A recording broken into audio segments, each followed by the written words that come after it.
going to make sombe, pondu, cassava leaves for the English speakers, feuille de manioc. Let's do this. For my sombe, I'm going to cook it in this cooker right here because I hate the mess cleaning up afterwards. I am going to use, I'm going to put the fish. I'm gonna leave the fish in hot water for a little bit. Meanwhile, I'm gonna go ahead and start with my sombe. I'm gonna cut everything, and some of the stuff I have frozen. Bell pepper, onion blend, it's frozen. So one more thing I need celery.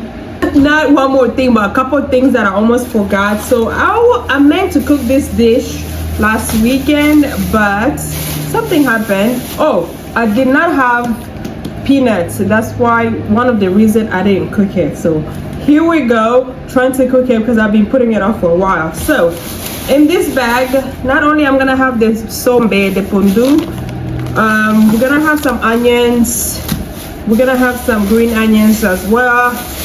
We're going to have eggplant. I'm going to put some celery, and this is a coyote or mupenda supu. Pondu or sombe, this is the Swahili speaking part of Congo. So let's do this. I'm gonna go ahead and clean all these things up and chop them and put them in here.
let's go chop this.